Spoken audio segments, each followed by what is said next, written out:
అసెంబ్లీలో సీఎం రేవంత్ రెడ్డి గత ప్రభుత్వ విధానాలను తీవ్రంగా విమర్శించారు.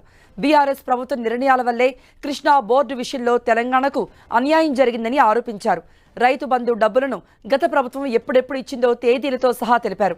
కేంద్రం తప్పు చేస్తే దమ్ముంటే ఢిల్లీకి వెళ్లి నిరసన చేపట్టాలన్నారు సీఎం. యాసంగి పంటకు రైతు బంధు వేయడానికి 9 నెలల నాటి ప్రభుత్వం తీసుకున్నది అధ్యక్ష.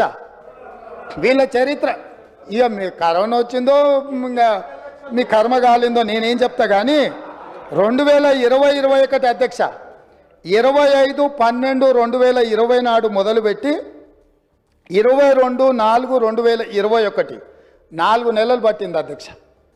2020-21 సంవత్సరంలో యాసంగి పంట 2022-23 అధ్యక్ష 21/12/2022 నాడు మొదలుపెట్టి 10/4/2023 4 నెలలు పట్టింది అధ్యక్ష. ఒకసారి అడుగుతున్నాం ఎన్నికలు అంటుండ్రు, రెండోసారి అడుగుతున్నాం కరోనా అంటుండ్రు, మూడోసారి అడుగుతున్నాం మా మామ చెప్పలేదంటారు, నాలుగోసారి అడుగుతున్నాం అల్లుడు తిరగనికి పోయిందని చెప్పేటట్టు అధ్యక్ష. గతంలో జరిగినట్టుగా ఇప్పుడు జరగదు, అట్లాంటి వాటికి తావు ఉండదు. వాటిని సమూలంగా గతపు ఆనవాళ్ళను అన్నిటినీ సమూలంగా మొత్తం మార్పు చేసే బాధ్యత మాది అధ్యక్ష. ఏం చింత చేయకండి, మీ ఒక్క ఆనవాళ్ళు కూడా ఎక్కడ కనిపించదు. నాది జిమ్మెదారి, మీ ఆనవాళ్ళు లేకుండా చేసే బాధ్యత నాది అని చెప్పి నేను మీకు అందరికి తెలియజేస్తున్నా అధ్యక్ష. స్పష్టంగా తెలంగాణ హక్కులను కాపాడడానికి మేము కొట్లాడుతుంటే మా కాళ్లకు తాళ్ళు పెట్టి కాళ్ళలో కట్టెబెట్టి మమ్మల్ని బోర్ల పడేయాలని వీళ్ళ తాపత్రయం ఏంది అధ్యక్ష. గుంజుకుంటా అన్నది ఎవరు అధ్యక్ష? నరేంద్ర మోడీ గుంజుకుంటా అన్నాడు. మరి వీళ్ళు ధర్నాలు చేయాలంటే ఏడు చేయాలి అధ్యక్ష? నల్గొండలు ఉంటాడా నరేంద్ర మోడీ? ఏడుంటాడు అధ్యక్ష? ఢిల్లీలో ఉంటాడు.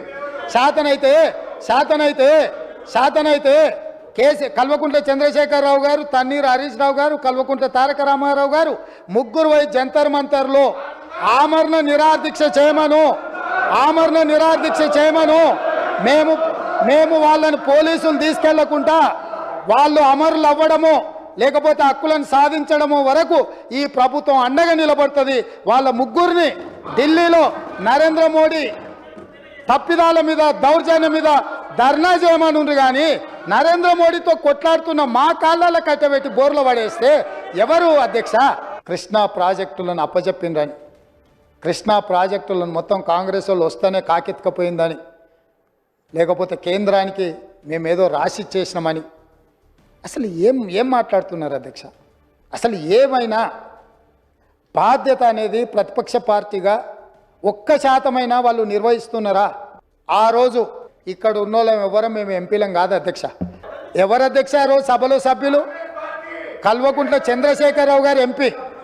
ఆ బిల్లు వచ్చినప్పుడు ఇటు లోక్సభలో కానీ అటు రాజ్యసభలో కేశవరావు గారు కానీ ఆ అంశాన్ని ప్రస్తావించి అభ్యంతరం పెట్టాల్సిన సందర్భంలో ఈ బిల్లును మేమే పాస్ చేయించినాం, మేమే తెచ్చినాం. దీన్ని రాసేటప్పుడు అందరు మాతోనే మాట్లాడారు, మొత్తం నా సూచనల మేరకే రాసిందని చెప్పారు అధ్యక్ష.